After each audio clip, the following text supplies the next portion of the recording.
Believe it or not, I'll be paying attention, but I won't be putting as much significance as I normally would. I think the Fed has been very clear on what they want to do, and that they're not going to let, short-term spikes, whether it's, talk of a trade war, maybe what's happening in Italy or anything like that, derail them from what they're going to do. They're going to hike another 3 or 4 times this year, and then they're going to reevaluate.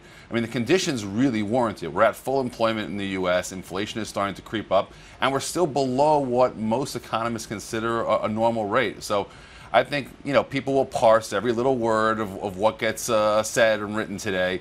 But at the end of the day, the Fed is just going to keep on its course. You mentioned they may not be paying attention to trade tensions, but certainly investors are, especially if you look at the reaction in equity markets overnight. Additional noise now coming from the Trump administration. That, too, is likely to have some impact on rates and the FX markets here, given that there's lingering uncertainty. Yeah, I think you're right, and I think investors are in a very difficult position today. On the one hand, rates are just too low, not only in the U.S., but particularly in most of Europe and Germany, etc.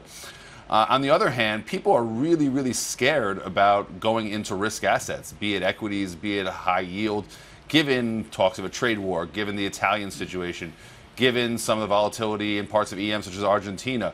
That makes it a very, very difficult environment for investors. And I think the one thing we should expect is continued volatility in all of these markets. Gershon, good morning. It's Sri here in Singapore. Do you happen to subscribe to the whole coiled spring theory that price pressures will have to hit at some point in the cycle, and that would mean that the Fed will have to pivot quite aggressively on policy?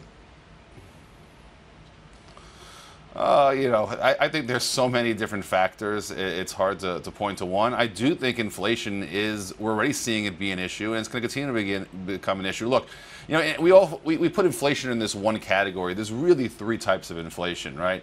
There's the goods inflation, which is really nowhere to be found. In fact, you could argue it's deflationary. You have service inflation, which is the bulk of the U.S. economy, and we're definitely seeing signs of inflation there. And then there's asset price inflation, which, while muted in the shorter run, we know what asset prices have done over the past few years.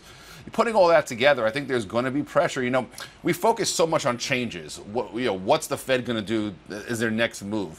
When you look at just the facts, if you came down, didn't know what was happening in the past 10 years, you looked at full employment, you looked at where growth is coming in now, and you look at some of the inflationary pressures, you would be like, well, we're probably should be above the normal rate. Let's say normal's 3. I would have guessed Fed funds would be at 4, but they're closer to 2 today. That just doesn't make sense, and that's why I think the Fed is going to really ignore a lot of this noise and continue along their path.